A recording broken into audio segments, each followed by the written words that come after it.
देखें, आप लोग को एक टॉपिक पढ़ाया गया था और उस टॉपिक का नाम था आपको इटली के एकीकरण। इटली के एकीकरण में आपको 3 व्यक्ति का नाम आपको जिक्र किया गया था, जिसमें एक का नाम था मेजने, दूसरे का नाम था आपको कॉनकावो, जबकि तीसरे का जो नाम है जिसका नाम है आपको गैरिबाल्डी। इटली के एकीकरण में मेजने किस प्रकार से भूमिका निभाया ये भी आपको बता दिया गया था, जिसमें सबसे पहला पॉइंट ये भी था कि मेजने शुरुआत में आपको यंग इटली की व्यवस्थापना किया, बाद में यंग यूरोप की व्यवस्थापना किया, जिसमें इस संगठन में नाम से स्पष्ट हो जाता है यंग का मतलब ही होता है जवान, और यंग इटली में वैसे व्यक्ति को शामिल किया गया था जिसकी उम्र 18 से 40 तक होना चाहिए। अब यहाँ पर आज का जो टॉपिक रहेगा इटली के एकीकरण पार्ट 2, और आज इस टॉपिक में हम लोग जो पढ़ेंगे जिसका नाम है आपको काउंट-कावुर। आज यही एक टॉपिक है और ये टॉपिक आपको बहुत ही लाजवाब है, और इसे पढ़ने के लिए सबसे पहले इसकी कुछ विशेषता को समझेंगे कि आखिरकार इटली के एकीकरण में काउंट-कावुर ने किस प्रकार से भूमिका निभाया और किस प्रकार से इटली के एकीकरण को उसको रास्ता देने का प्रयास किया। तो सबसे पहले इसके बारे में ये कहा जाता है कि ये जो व्यक्ति जो था ये इसके पास कूटनीतिक चाल था, कूटनीतिज्ञ चाल था। अब इसका मतलब क्या है ये भी जानते हैं, और इसके बारे में ये कहा जाता है कि ये ऐसा व्यक्ति था जो राष्ट्रवादी था। देखें, अब बात ये रहा कि सबसे पहला जो पॉइंट इसमें ये कह रहा है कि काउंट-कावुर जो था आपको कूटनीतिक चाल चलता था, कूटनीतिज्ञ था इसके पास, और ये आपको राष्ट्रवादी था। फिर से याद रखना, राष्ट्रवादी शब्द आपको बार बार आ रहा है, ठीक है। तो राष्ट्रवादी का मतलब ही होता है, राष्ट्र का मतलब देश, वाद का मतलब हो गया उसके बारे में सोचना, यानी देश के बारे में सोचना। किस प्रकार से सोचेंगे? बुराई नहीं, अच्छाई के बारे में सोचना, ठीक है, ये चीज समझेंगे। तो यहाँ पर याद रखेंगे कि काउंट-कावुर में सबसे बड़ी विशेषता ये था कि अपने देश के बारे में सोचता था, इटली के बारे में सोचता था। दूसरी बात ये कह रहा है कि आपको चाल चलने में बहुत ज्यादा माहिर था। चाल का मतलब ये हो गया कि किस प्रकार से इटली का एकीकरण करेंगे, किससे दोस्ती का हाथ बढ़ाएंगे, किससे दुश्मनी करेंगे, ठीक है, ये अच्छे तरह से जानता था। इसलिए ये चाहता था ना कि इटली का एकीकरण हो, और इटली के एकीकरण में सबसे बड़ी बात है एक देश को मानता था, उस देश का नाम था जिसका नाम था आपको ऑस्ट्रिया। सबसे बड़ी बात आपको यही था। अब यहां पर क्यों था ये भी जानेंगे। देखिए, फिर से पुरानी बातों को हम आपको बता देते हैं कि इटली के एकीकरण में सबसे पहली बार आपको जो आक्रमण जो किया था आपको नेपोलियन किया था। नेपोलियन का मतलब फ्रांस ने किया था, ठीक है। लेकिन बाद में एक युद्ध हुआ जिसका नाम था आपको वाटरलू का युद्ध 1815 ईस्वी को, और उस समय फ्रांस इस पर पूरी तरह से कब्जा हटाने का प्रयास किया, यानी हट गया पूरी तरह से।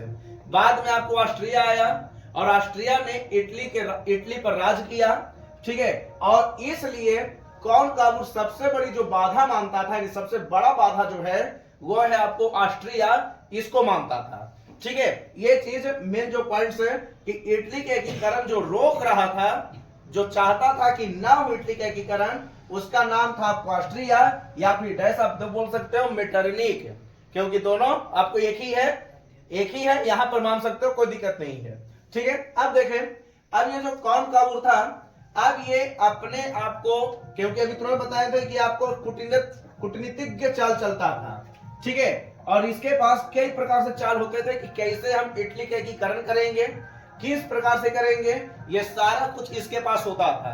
इसलिए इसको हराने के लिए, क्योंकि इसका दुश्मन का क्या नाम था याद रखेंगे, इसका जो दुश्मन था जिसका नाम था आपको फ्रांस, ठीक है, इसका दुश्मन जो था ये फ्रांस था, ठीक है। अब काउंट-कावुर ने एक दिमाग लगाया। दिमाग ये था कि काउंट-कावुर चला गया और इससे दोस्ती का हाथ बढ़ाया, इससे दोस्ती करने का प्रयास किया, ठीक है। कहने का मतलब यह है कि काउंट-कावुर ऑस्ट्रिया को हराने के लिए एक देश के साथ दोस्ती का हाथ बढ़ाया, उस देश का नाम था आपको फ्रांस, क्योंकि फ्रांस और ऑस्ट्रिया में बनता नहीं था, एक दूसरे का दुश्मन था। इसलिए कॉनकावर अपनी चालबाज चाल से फ्रांस के साथ दोस्ती का हाथ बढ़ाया। इसके लिए इसके बारे में यह कहा जाता है कि इस समय एक युद्ध हो रहा था, इस युद्ध का नाम था आपको क्रीमिया युद्ध। आराम से समझे क्या है इसे, देखें इस युद्ध का नाम था, जिसका नाम था आपको क्रीमिया युद्ध। क्रीमिया युद्ध। अब यहां पर ये जो युद्ध जो है, ये आखिरकार युद्ध क्या है, इसके बारे में आपको बाद में बता दी जाएगा। लेकिन पहले ये जानो कि इस युद्ध में एक तरफ आपको रूस हुआ करता था, ठीक है, वर्सेज एक तरफ था जिसका नाम था आपको फ्रांस, एक तरफ नाम था जिसका नाम था आपको तुर्की, और एक और देश हुआ करता था। कुछ कुछ देश इसमें शामिल थे, लेकिन जो ताकतवर देश है, एक तरफ नाम है आपको रूस वर्सेज फ्रांस और तुर्की, ठीक है। यानी इस युद्ध में आपको फ्रांस में क्या हुआ तो शामिल हो गया, फ्रांस में शामिल हो गया। इसलिए कॉनकावर सोचा कि अभी ही मौका है कि हम इस युद्ध में शामिल हो जाए। किधर तो फ्रांस की ओर से शामिल हो जाए, ठीक है। फ्रांस के साथ दोस्ती का हाथ बढ़ाने का प्रयास किया। इसलिए ये कॉनकावर इस युद्ध में क्या हुआ तो शामिल हो गया, शामिल हुआ, इस युद्ध में शामिल हो गया।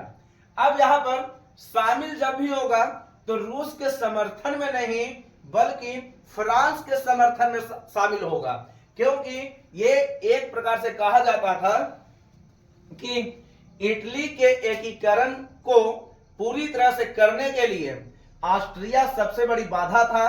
इस ऑस्ट्रिया को हराने के लिए या इस ऑस्ट्रिया को इटली से भगाने के लिए फ्रांस के साथ दोस्ती का हाथ बढ़ाया। फ्रांस के साथ दोस्ती का हाथ बढ़ाया कहां तो उस समय एक युद्ध हो रहा था, उस युद्ध का नाम था आपको क्रीमिया युद्ध। ऐसे इसका ईस्वी भी याद रखेंगे, बहुत चर्चित है सवाल। ये 1853-54 को हुआ है, ठीक है, 1853-54 को युद्ध हुआ है। अब यहां पर ये समझेंगे कि उस समय जब युद्ध हो रहा था, ठीक है, तो एक तरफ जिसका देश का नाम है आपको रूस, एक तरफ जो हो गया जिसका नाम है आपको फ्रांस, उसके बाद आपको तुर्की भी है, ठीक है, और जो कॉनकावर है, कॉनकावर मतलब इटली, तो इटली किधर शामिल होगा तो इधर शामिल होगा, ठीक है। अब आप खुद सोचो कि एक तरफ आपको 3 देश हो जाएगा, क्योंकि इटली में शामिल हो रहा है, एक तरफ आपको 3 देश है और एक तरफ एक देश है, तो संभावना बनता है कि उस समय रूस की क्या होगी, हार होगी। इसलिए ये रूस क्रीमिया युद्ध में क्या हो गया तो हार गया था। ये पराजित होने वाला देश है, क्रीमिया युद्ध में रूस हारा था, ठीक है। ध्यान रखेंगे कि जैसे जैसे भी आप टॉपिक आप पढ़ोगे तो क्रीमिया युद्ध फिर से आपको टॉपिक मिलने वाला है, ठीक है, तो उस समय आपको पढ़ा दिया जाएगा। लेकिन बढ़िया से इतना जान लें कि क्रीमिया युद्ध 1853-54 का युद्ध हुआ था, जिसमें एक तरफ आपको रूस था जबकि दूसरे तरफ मेन देश था जिसका नाम था फ्रांस। फ्रांस के साथ दोस्ती का हाथ बढ़ाया और इसके लिए युद्ध में क्या हुआ शामिल हो गया। इसके शामिल होने के बाद जबकि यह भी कहा जाता है कि फ्रांस इसको न्योता भी नहीं दिया था, ऐसा ही चला गया था, ठीक है। अब आप ये सोचो कि यहां पर जो फ्रांस जो था, इस युद्ध में रूस वर्सेस फ्रांस जब युद्ध चल रहा था तो फ्रांस आपको संकट में था। संकट से बचाने के लिए कौन शामिल हो गया, कॉनकावर। तो अब फ्रांस को लगने लग गया, तुम खुद हल्का सा फीलिंग करो, देखो अगर कोई भी आपको हेल्प कर रहा है, ठीक है, तो आपको भी फर्ज बनता है कि जब वो मुसीबत में रहेगा तो हम भी उसको हेल्प करें। कहने का मतलब यह है कि फ्रांस यहां पर मुसीबत में था, भले फ्रांस किसी प्रकार का न्योता नहीं दिया, लेकिन कॉनकावर इसमें शामिल हुआ, यानी युद्ध में शामिल हुआ, फ्रांस का साथ दिया, फ्रांस जीत गया, ठीक है, फ्रांस जीत गया। अब फ्रांस को लगने लगा, आराम से देखो, अब फ्रांस को लगने लगा कि कॉनकावर जब हमारा सहायता किया है, यानी मेरी सहायता किया है, तो हमें भी उसकी सहायता करनी चाहिए, ठीक है।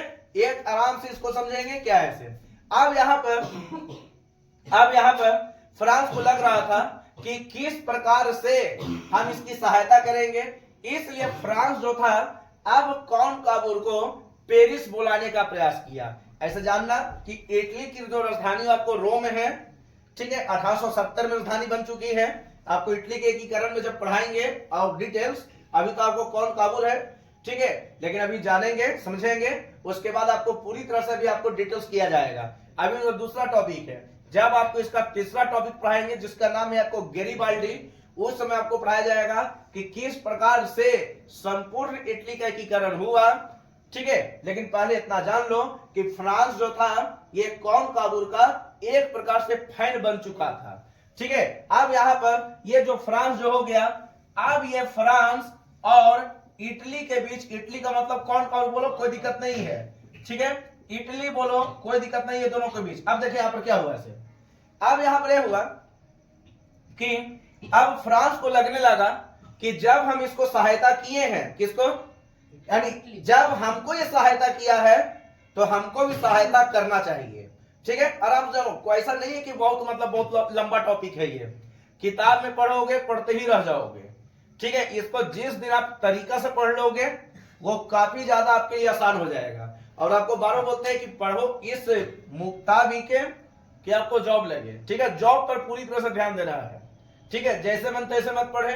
कभी कभी ऐसा भी होता है कि 4 साल पढ़ने वाला व्यक्ति पीछे पड़ जाता है, यानी पीछे हो जाता है, और कुछ ऐसा व्यक्ति होता है ना, जो ऐसा भी होता है ना कि मान लेते हैं कि 1 साल 1.5 साल पढ़ा और व्यक्ति आगे बढ़ गया, ठीक है, ऐसा भी होता है। तो यहां पर जो मेन जो पॉइंट्स है पहले उसको जानेंगे।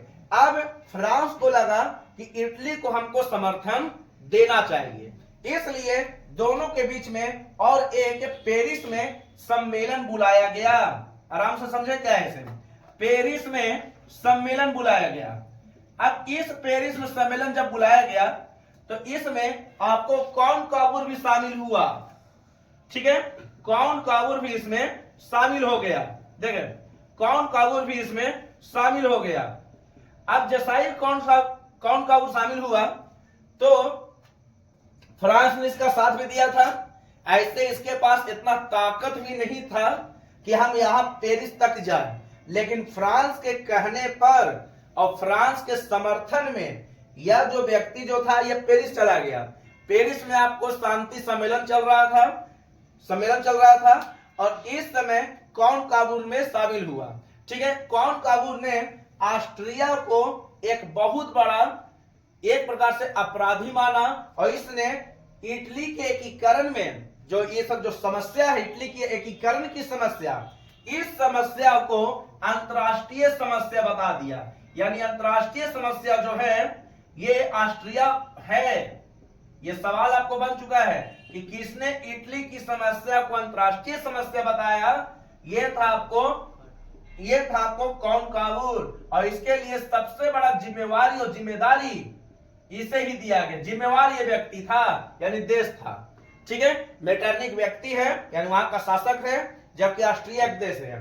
तो यहां पर ये समझेंगे कि सबसे बड़ी उस समय समस्या जो बना दिया गया अंतरराष्ट्रीय समस्या, उसका नाम था आपको ऑस्ट्रिया, ये समस्या था।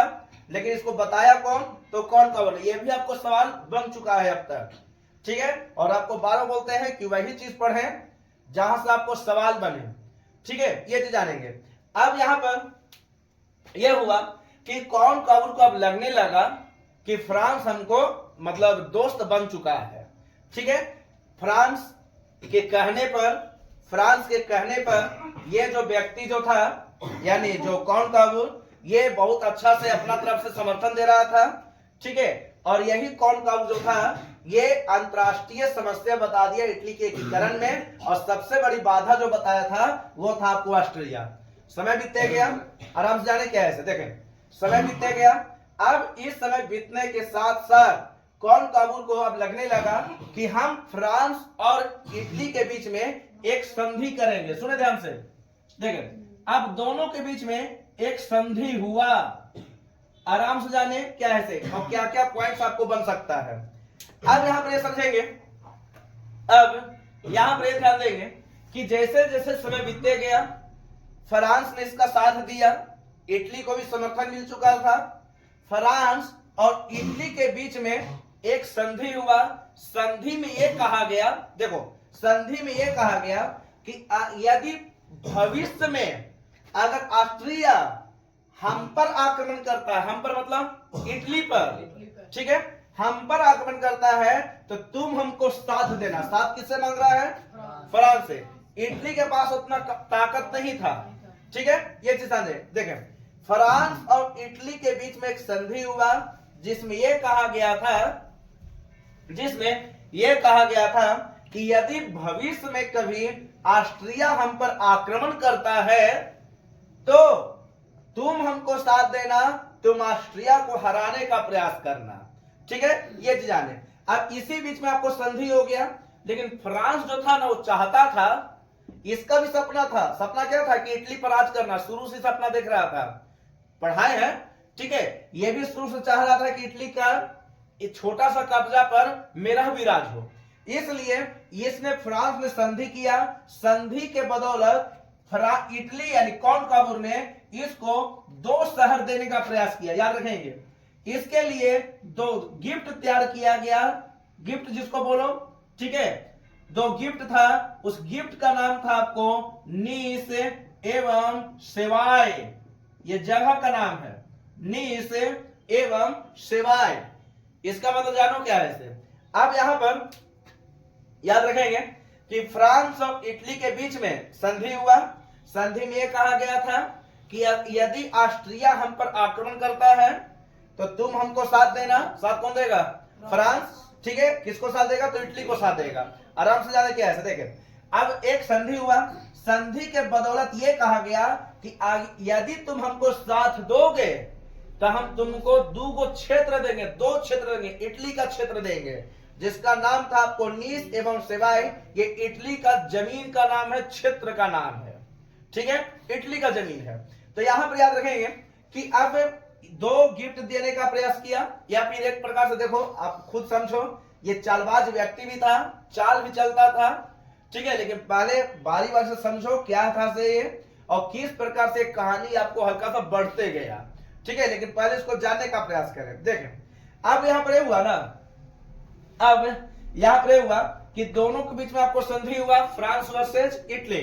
संधि में यह कहा गया कि यदि ऑस्ट्रिया हम पर आक्रमण करता है तो तुम हमको साथ देना, ठीक है, और बदले में हम तुमको 2 चीज देंगे जिसका नाम था आपको नीस एवं सेवाय। अब यहां पर नीस एवं सेवाय जो हो गया, अब जगह देने के लिए वादा कर दिया गया कि हम वादा करते हैं कि यदि तुम हमको साथ दोगे तो हम तुम लोगों को यानी देश को, यानी फ्रांस को नीस एवं सेवाय देंगे, ठीक है। लेकिन बहुत ज्यादा इसकी आलोचना होने लगा, इटली में आलोचना होने लगा। इटली में लोग इसके नफरत करने लग गया। किसका नफरत? तो कॉनकाबुर की नफरत होने लगा कि ये व्यक्ति अच्छा नहीं है। लेकिन लोगों को ये समझाया, क्या समझाया? तो यही समझाया कि अगर मान लेते हैं कि संपूर्ण इटली का एकीकरण कर रहे हैं, यदि 2 को खो दे रहे हैं तो इसमें कोई बड़ी बात नहीं है और कोई छोटी भी बात नहीं है, ये अपने आप में सही है, ठीक है। कहने का मतलब यह है, सुनो ध्यान से, कहने का मतलब यह है ना कि इसमें अगर देखा जाए तो इटली में लोगों को समझाने का प्रयास किया कॉनकाबुर ने, लेकिन बाद में इसी दरमियान ऑस्ट्रिया को यह बात अच्छा नहीं लगा और उसने इस इटली पर 1859-60 ईस्वी को हमला कर दिया। ऑस्ट्रिया का हमला हो गया किस पर? ऑस्ट्रिया का हमला यह हो गया आपको किस पर? यह हुआ आपको इस यानी इटली पर, ठीक है। लेकिन याद रखेंगे कि दोनों के बीच आपको यानी फ्रांस और इटली बीच में आपको संधि हो चुका था। संधि में क्या कहा गया था कि इटली पर अगर ऑस्ट्रिया हमला करता है तो पीछे से हमारी सेना जाएगा और इसको हराने का प्रयास करेगा। तो जैसा ही ऑस्ट्रिया इस पर हमला किया तो फ्रांस की सेना इस पर हमला कर दिया, ठीक है। अब इसकी सेना फ्रांस की सेना इस पर हमला कर दिया, ऑस्ट्रिया पर हमला कर दिया। ऑस्ट्रिया पर हमला, सोचो, एक प्रकार से यहाँ पर दोस्ती निभा भी रहा है और एक प्रकार से अगर देखा जाए तो ये आपको लालची भी है। लालची कहने का मतलब ये है कि हमला तभी करेंगे जब हमको नीस एवं सेवाय मिलेगा, सेवाय नहीं सेवाय, ठीक है। ये चीज जानेंगे। अब यहाँ पर हुआ कि अब यहाँ पर समय बीतते गया।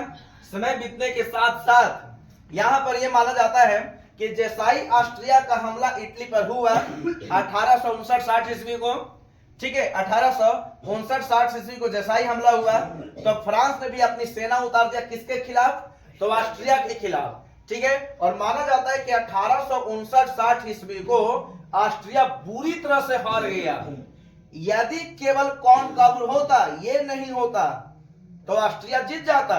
लेकिन इस समय फ्रांस ने अपनी सेना उतारा, और जैसा ही अपनी सेना उतारा तो इसके विरोध में ये ऑस्ट्रिया की क्या हो गया, तो हार गया, पराजित हो गया, ठीक है। ये पूरी तरह से आपको हार गया। ये सोच भी नहीं रहा था कि कैसे हम हार गए, लेकिन ध्यान रखना कि फ्रांस के समर्थन में ऑस्ट्रिया बुरी तरह से आपको हार गया, ये चला गया, ठीक है।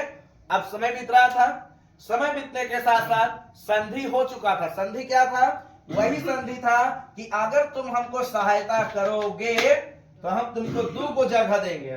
फ्रांस अगले दिन कहे कि ये तो हार गया। कुछ समय के बाद ये गया इसके पास, यानी कॉनकाबुर के पास, और बोला कि जो संधि हुआ था उस संधि के मुताबिक हमको 2 को क्षेत्र दे दो, ठीक है। ये चीज समझेंगे। 2 को क्षेत्र मांगने का मतलब बोला कि हमको 2 को क्षेत्र दे दो। तो ये अभी तुरंत बताए थे कि कॉनकाबुर क्या था, तो चालबाज था व्यक्ति, ठीक है। ये चीज समझेंगे। ये बोला, उसको टाइम दिया कि रुको, हम तुमको देते हैं, टेंशन कहाँ ले रहे हो, मिलेगा ना, ठीक है, जाओ 7 दिन बाद आना, ठीक है, 7 दिन बाद आना। अब स्टार्टिंग था, शुरुआत था, फ्रांस को लगा चलो देगा, ये जाएगा कहां, ठीक है। समय बीतने के साथ साथ जैसा ही 7 दिन हुआ तो फिर 7वें 8वें दिन में फिर ये इसके पास आ गया, ठीक है। मांगा, क्या मांगा, तो नीस में सवाई हमको दे दो, क्योंकि दोनों के बीच में आपको संधि हुआ है। जब संधि हुआ है तो हमको दे दो। इटली फिर बोले, रिकॉर्ड को फिर बोला, टेंशन कल ले रहे हो, हम है ना कहीं भाग रहे हैं, मिलेगा, जब 15 दिन बाद आना। कहने का मतलब है ना कि समय पर समय, समय पर समय ये दे रहा था इसको। ये बात इसको अच्छा नहीं लगा, ठीक है। जैसे कहने का मतलब है, खुद समझो, मान लेते हैं कि किसी व्यक्ति को आप 100 रुपया दे दो, ठीक है, फिर उससे मांगने जाओ कि 100 रुपया, बोला कि चलो कल आना, फिर बोला परसों आना, फिर वो 15 दिन बाद आना, 30 दिन बाद आना, जब अभी ना मिलेगा तो आपको गुस्सा नहीं आएगा, कंफर्म है कि गुस्सा आएगा, ठीक है। यहां पर भी गुस्सा आपको आएगा, किसको, तो फ्रांस को, इटली को। इटली को गुस्सा नहीं आएगा, फ्रांस को गुस्सा आएगा, ठीक है। फ्रांस ने एक लेटर जारी किया। लेटर यह था कि यदि ऑस्ट्रिया फिर से इटली पर आक्रमण करता है, यानी कॉनकाबुर आक्रमण करता है, तो हम उसका सहायता नहीं करेंगे। इसलिए नहीं करेंगे क्योंकि हमको ये जो गिफ्ट था ये हमको नहीं दिया, ठीक है। ये चीज जैसे आपको तुरंत अभी बताए ना थे कि अगर आप किसी व्यक्ति को 1000 रुपया दे दो, एक दिन में अगर दे देता है तो आप विश्वास जीत गए उसका, ठीक है। हो सकता है कि अगले दिन आप 5000 उससे प्राप्त कर लो, 10,000 भी प्राप्त कर लो, लेकिन मान लेते हैं कि किसी व्यक्ति को आप 1000 दिए और बदले में आपको नहीं दे रहा है, 1 साल हो गया, 2 साल हो गया, 3 साल हो गया, नहीं दे रहा है, फिर से अगर वो आपसे मांगने के लिए आ जाए, ठीक है, कि 2000 और दे दो, तो दोगे, नहीं दोगे, ठीक है। तो यहां पर भी देखो क्या है, इसे फ्रांस को लग रहा था कि इटली जो है हमसे बहुत ज्यादा चालबाज कर रहे, चाल चल रहा है। कॉनकाबुर चालबाज व्यक्ति भी था, यहां पर लिख चुके हैं, ठीक है। इसलिए इसने घोषणा किया, लेटर जारी किया कि यदि ऑस्ट्रिया इटली पर आक्रमण करता है तो इसको हम किसी प्रकार का सहायता नहीं करेंगे, ठीक है, किसी भी प्रकार की सहायता नहीं करेंगे। अब फ्रांस साइड हो गया। अब इसी का फायदा कौन उठाया, तो ऑस्ट्रिया उठा लिया, ठीक है, ऑस्ट्रिया उठाया। फिर ऑस्ट्रिया ने यहां पर कुछ सेना को भेज दिया पुनः एक बार, कहां पर, तो इटली पर पूरी तरह से अपना सेना को भेज दिया, पूर्ण रूप से भेज दिया। कॉनकाबुर आपको अकेले पड़ गया इस समय, ठीक है। उसने फिर एक बुलाया, उस समय फ्रांस को बोला कि फ्रांस तुम हमको सहायता दो, ठीक है, हम अभी 100% विश्वास दिलाते हैं कि अगर तुम इसको भगा दोगे मतलब अब की बार, तो हम तुमको निसंशय दे देंगे, ठीक है, निसंशय दे देंगे। कहने का मतलब यह है कि कॉनकाबुर जो था पुनः इसको बुलाया एक बार, फ्रांस को। ये लालची था, ये इतना, हाँ ये आएगा, जरूर आएगा, क्योंकि लालची था। और ये बोला ठीक है, अरे तुम बोलोगे हम नहीं आएंगे, तुम तो मेरे दोस्त हो, क्योंकि हम क्रीमिया युद्ध में हम तुम्हारे साथ दिए थे। कॉनकाबुर कह रहा है कि अब जब हम तुम्हारा साथ दिए हैं तो तुम भी तो हमको साथ दो, ठीक है। आराम से समझे, देखें अब यहां पर हुआ अब यहां पर हुआ ना कि जैसा ही ऑस्ट्रिया का आक्रमण इटली पर हो गया, ठीक है, इटली पर किया, तो फ्रांस ने, यानी जो इटली था, फ्रांस के साथ फिर से बोला कि अगर यदि अब की बार तुम इसको हरा दोगे तो तुमको हम दे देंगे, ठीक है। ये चीज समय बीतने के साथ साथ फ्रांस फिर इसके समर्थन में और इसके विरुद्ध आक्रमण कर दिया, ऑस्ट्रिया पर आक्रमण। फिर ऑस्ट्रिया पूरी तरह से पराजित हो गया, ठीक है, फिर हार गया। फिर फ्रांस गया उसके पास मांगने के लिए, ये हार गया, ये चला गया, ठीक है, उसमें कोई दिक्कत नहीं है। अब फ्रांस फिर गया इटली के पास, कौन काबुल के पास, नहीं समझ सवाई दो, अरे मिलेगा, टेंशन कर ले रहे हो। एक दिन, 2 दिन, 3 दिन, 4 दिन करके बोलती रहा था, लेकिन इसी दरमियान, ठीक है, इसी दरमियान 1859-60 में तो आपको हमला होते जा रहा था, लेकिन इसी दरमियान हमको कौन काबुल की मृत्यु हो गया, ठीक है, इसी दरमियान आपको कौन काबुल की मृत्यु हो गया, और मृत्यु की ईस्वी याद रखेंगे 1862 ईस्वी, ठीक है, 1862 ईस्वी की इसकी मृत्यु हो गई। फिर से याद रखना कि इटली का एकीकरण जो था ये 1871 को हुआ, अभी भी 9 साल लगभग अभी वेट है, अभी 1862 ईस्वी में हुआ है, ठीक है, इसकी मृत्यु, और 1871 आने में आपको 9 साल का भी वेट करना होगा, ठीक है। इसलिए कहा भी जाता है कि इटली के एकीकरण की समस्या, अंतरराष्ट्रीय समस्या किसने बताया, तो कौन काबुल ने, और इटली की एकीकरण को पूरी तरह से जो देख नहीं पाया उसका नाम भी आपको कौन काबुल है, क्योंकि इटली का एकीकरण 1871 में हुआ, जबकि मृत्यु 1862 में हो गया। तो आप खुद सोचो कि क्यों नहीं देख पाएगा, ठीक है, क्योंकि ये दुनिया में अब नहीं रहा। तो इस प्रकार से देखा जाए तो कौन काबुल अपने देश के लिए बहुत कुछ किया, ठीक है। इटली में आज भी अगर देखोगे ना तो इटली में ये भगवान के रूप में भी आज जाना जाता है। जैसे भारत में महात्मा गांधी, ठीक है, भारत में बहुत सारे व्यक्ति हैं जो आज भी आपको नाम से अमर हैं और अमर ही रहेंगे, ठीक है, चाहे नाम से हो, तस्वीर में हो, सब कुछ हो, लेकिन वो अमर ही है। तो उसी प्रकार से याद रखना कि इटली के एकीकरण में आपको 2 व्यक्ति के बारे में अब तक पढ़ा चुके हैं। अगला जो टॉपिक रहेगा जिसका नाम है आपको गैरिबाल्डी, वो भी आपको पढ़ाया जाएगा, बारी से पढ़ाया जा रहा है, इसलिए इसको आप लोग बढ़िया से इसको पढ़ने का प्रयास करें। फिर से बोल रहे हैं कि आप अपनी पढ़ाई को पूरी तरह से अच्छा करने का प्रयास करें। यह मत देखें कि मेरा दोस्त नहीं पढ़ रहा तो हम भी नहीं पढ़ेंगे, कोई किसी का काम नहीं देता आज के युग में, ठीक है, कोई भी किसी का काम नहीं देगा। जैसे जैसे समय बीतेगा आपको खुद समझ में आ जाएगा कि सबसे पहले आपको फैमिली जरूरी है, उसके बाद कोई और जरूरी है। इसलिए अपनी पढ़ाई को मजबूत रखने का प्रयास करें। किसी को मत देखें कि अगर वो उधर जा रहा खेलने के लिए तो हम भी चल जाएंगे, वो अगर ट्यूशन नहीं आ रहा है या वो नहीं पढ़ रहा तो हम भी नहीं पढ़ेंगे, वो जा रहा कमाने के लिए तो हम भी चल जाएंगे कमाने के लिए, ठीक है। तो ऐसा बिल्कुल मत करें आप लोग। इसलिए आप लोग इसको जानो, समझो, और किसी प्रकार का प्रश्न हो तो बेझिझक है आप लोग पूछते रहो, कोई प्रॉब्लम नहीं होना चाहिए। लेकिन ध्यान रखना कि जो कौन काबुल है ये अपने आप में भी एक सवाल ही है और इससे भी आपको सवाल बन चुका है, ठीक है। फिर से याद रखना कि ये सब जितना भी टॉपिक आपको पढ़ाया जा रहा है, जैसे जैसे आपको समय बीतेगा, 17 साल, 18 साल, 20 साल, 22 साल, 24 साल, अभी भी ऐसे बहुत सारे व्यक्ति होंगे ना जो अभी भी ये सब टॉपिक पढ़ते होंगे। अभी बहुत सारे ऐसे व्यक्ति होंगे जो ग्रेजुएशन पास कर गए होंगे और अभी भी ये सब टॉपिक आपको पढ़ रहे होंगे, ठीक है। तो आप लोग जब उस स्थिति में आ जाओगे ना तो आप लोग भी कम से कम ये सब ध्यान रखोगे कि नहीं, अगर ये सब पहले पढ़ लेते तो अपना मतलब और आसान हम लोगों को हो जाता है। इसलिए बढ़िया से इसको पढ़ने का विश्वास रखें, ठीक है, बढ़िया से पढ़े, वो अपने आप पे विश्वास रखें। दूसरे पर विश्वास हो या ना हो, लेकिन अपने आप पर विश्वास जरूर रखो, ठीक है। बाकी जितना भी टॉपिक था ये था। अगला जो टॉपिक आप लोगों की पढ़ाई होगी जिसका नाम है आपको गैरिबाल्डी, आप इसे आराम से उतारें।